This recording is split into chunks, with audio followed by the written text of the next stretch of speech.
He alleges that if the requirement by the NCA is for the telcos to procure, store, or use his personal information, including his fingerprint, palm print, iris, or facial pattern record, or other biometric data or particulars, his rights to administrative justice, property, speech, information, and privacy will be violated.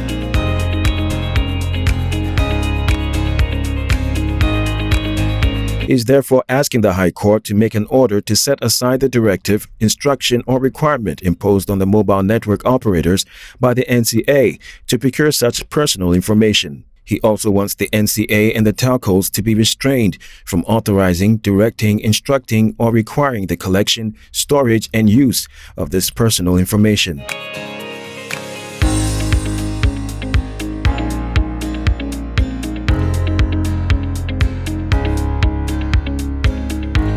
A U.S. federal court in Chicago, Illinois has dismissed a complaint filed against GN Bank, its chairman, Dr. Papakwesi Ndum, as well as the bank's outside directors and others.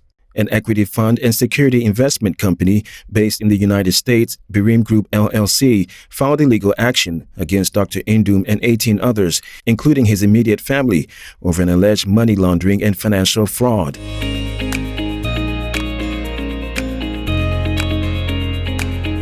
However, in response, the defendants, including Dr. Ndum, described the complaint as a political smear, devoid of actionable allegations. The court, presided over by Thomas M. Durkin, dismissed the case, noting that the complaint was adorned with extraneous information, making the allegations difficult to analyze into a clear narrative.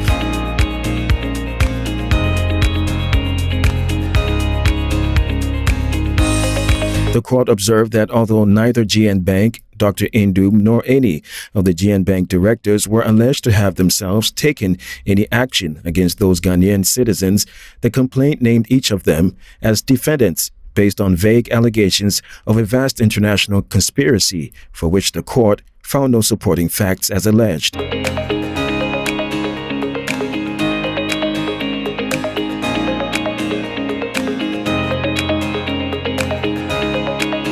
The Attorney General and Minister of Justice, Godfrey Dame, has proposed an amendment to the Legal Professions Act to provide a framework for the licensing of universities to run Bachelor of Laws programs.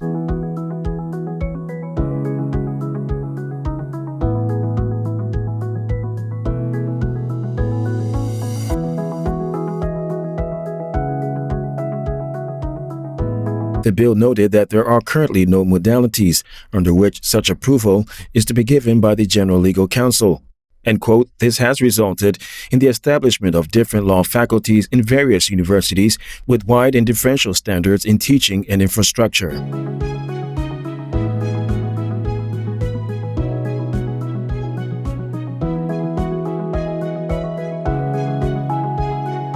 It is expected to sanitize universities offering the Bachelor of Laws program, quote, and provide for a standardized way of monitoring these institutions to ensure optimum performance.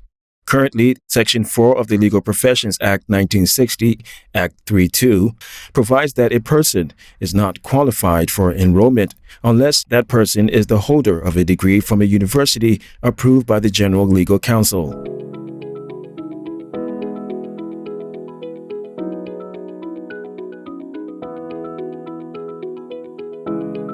Customers of the Ghana Water Company Limited in the Central Region owe the company 134.3 million Ghana cedis, some dating back 4 years. Chief among those owing are educational institutions, which owe 78.8 million Ghana cedis.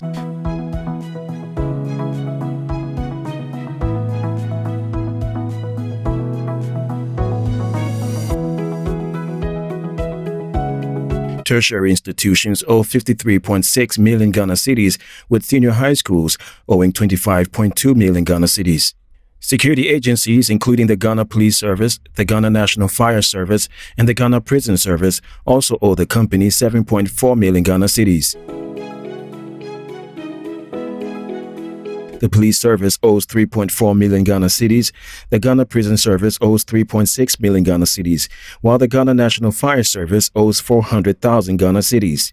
Domestic, commercial, and industrial users also owe the company 42.7 million Ghana cedis. The Central Regional Engineer of the GWCL, Mr. Thomas Amanya, said the situation was a challenge to efficient and effective operation of the company.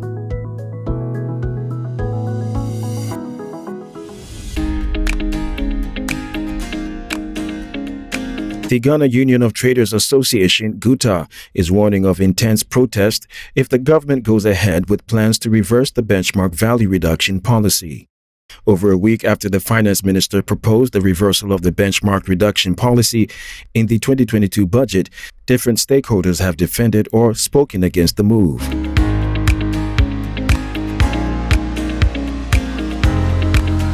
GUTA noted that there may be an unrest in the country if the reversal of the policy takes effect. According to GUTA, its member associations, numbering about 68, in conjunction with other relevant stakeholder groups in the private sector, have met and unanimously resolved to vehemently kick against the reversal of the 50% and 30% benchmark value reduction policy presented to Parliament by the finance minister.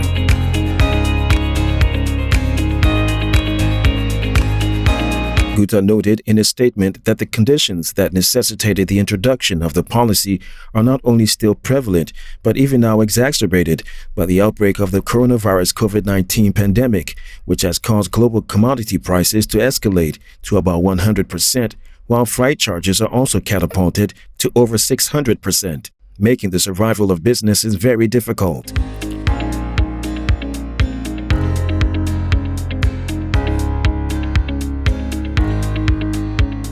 Minister for Finance Kendzi Afriyie has reaffirmed government's commitment to leverage its natural resources to fund a sustainable transition to a low-carbon economy.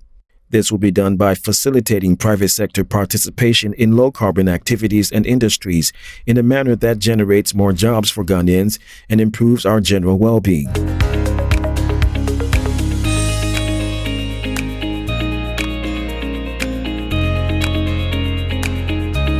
Quote, "In the course of the last 2 decades, we have adopted several policies and programs aimed at restoring our lost forests. Between 2002 and 2020, under the National Forest Plantation Development Program and the Ghana Forest Plantation Strategy, some 588,000 hectares of plantations have been established."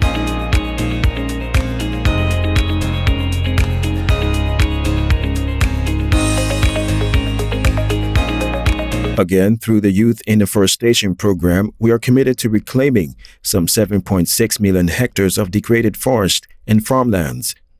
Government is committed to promoting climate adaptation activities to enhance agricultural production in the country, he said.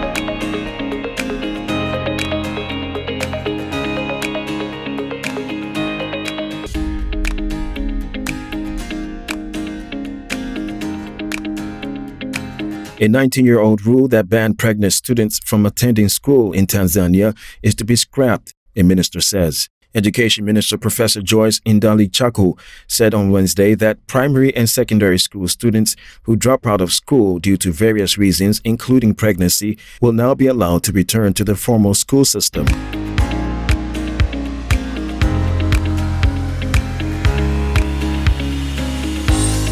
The government has set up a parallel education system for pregnant schoolgirls, with officials saying this would protect other students from bad influence. The late Tanzania President John Pombe Magufuli reinforced the law initially passed in 2002, which allowed for the expulsion of pregnant schoolgirls. The law said the girls could be expelled and excluded from school for, quote, offenses against morality and wedlock.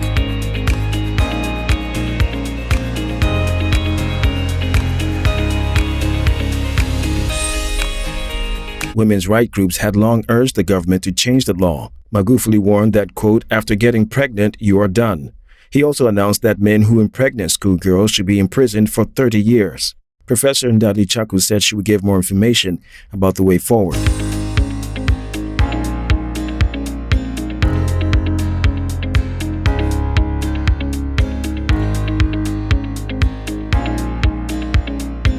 UN Secretary General Antonio Gutteres has called for an immediate end to the fighting in Ethiopia. Mr. Gutteres, who is visiting Colombia to mark 5 years since a peace deal was signed with former Revolutionary Armed Forces of Colombia, forest guerrillas, asked the Ethiopian government to follow the example.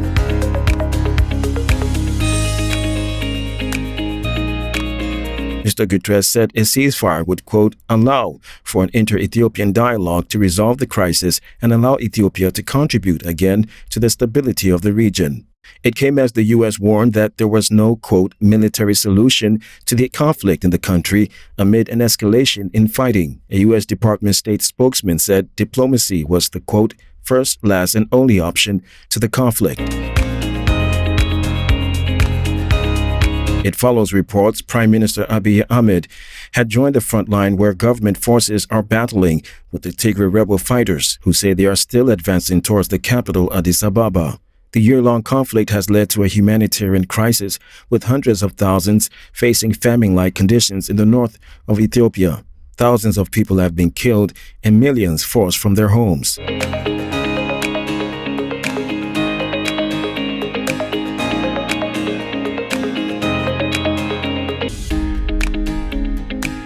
Malawi has asked boxing star Mike Tyson to become the official ambassador for the country's cannabis crop. Agriculture Minister Labin Low sent a letter to Tyson inviting him to take up the role and said legislation in Malawi had created new opportunities.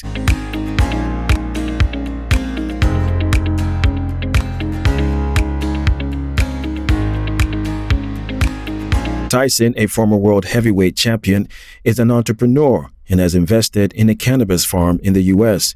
But the move has been criticized by some as the former boxer was imprisoned for sex offenses in the 1990s. The United States Cannabis Association was facilitating the deal with Tyson, the agricultural minister said.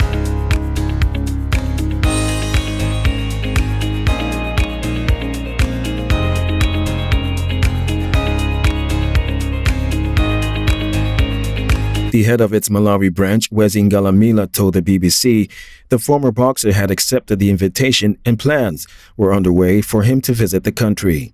Malawi legalized the growing and processing of cannabis for medicinal use last year, but stopped short of legalizing it for personal use.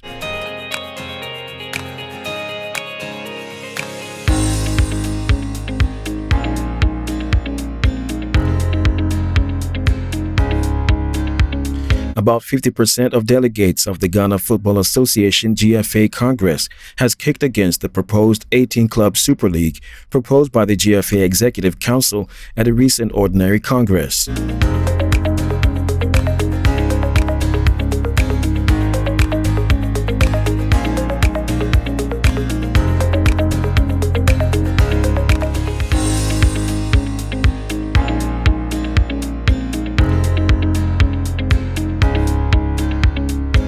The GFA's decision, if allowed, will see 30 Division I League clubs being relegated at the end of the 2021-2022 season to pave way for the novelty 18-club league.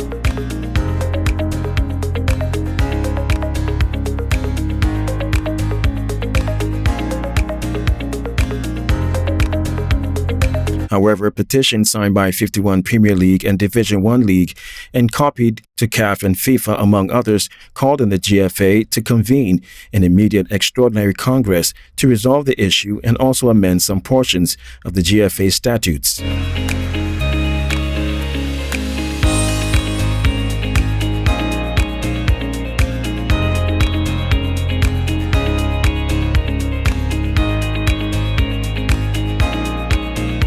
Karim Benzema has been handed a one-year suspended prison sentence and a €75,000 fine for his involvement in the attempted blackmail of former teammate Matthew Vobina over a sex tape. Benzema's lawyer told journalists on Wednesday the player will appeal the verdict.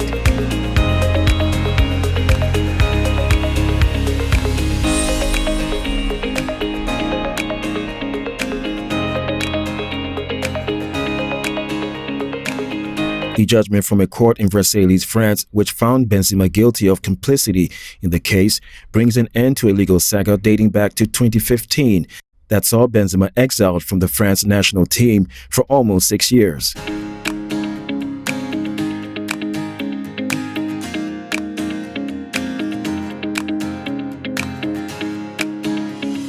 Benzema did not attend the 3-day trial last month.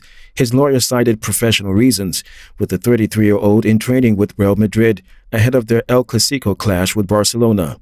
4 other men, Axel Angot, Mustafa Zoe, Yonis Hawis, and Karim Zenati, were also found guilty, receiving prison sentences ranging from a conditional 18 months to an obligatory 2.5 years.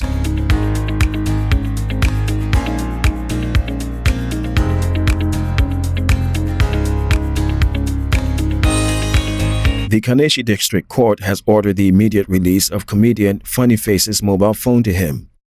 The comedian told the court that he was in a contract with Lantan Soya Milk, which required him to constantly promote their product on his social media platform, and that he needed his phone to sufficiently execute the terms of that contract.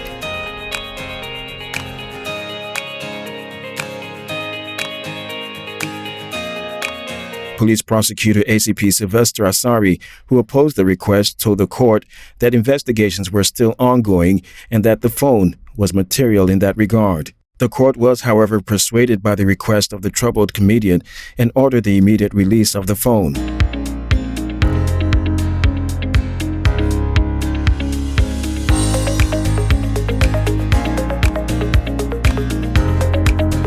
The otherwise funny-to-watch comedian has also disclosed to the Kaneshi District Court in Accra that he's about to release an album. Titled Aseda, the music album will not only be refreshing to listen to, but will also tell the story of his struggle. He says the music will also benefit society at large.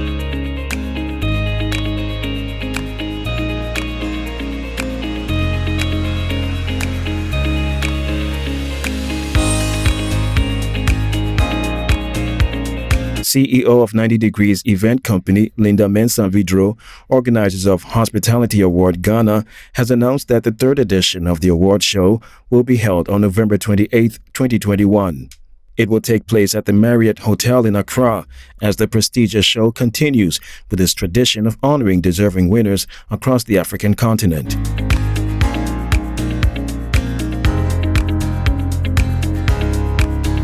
This year's event will host general managers, executive chefs, food and beverage managers from hotels in Nigeria, Togo, Liberia, Tanzania, etc. The event will be one of the finest hospitality and tourism gatherings across the continent. The hospitality industry is gradually getting back to normalcy after the impact of the COVID-19 pandemic.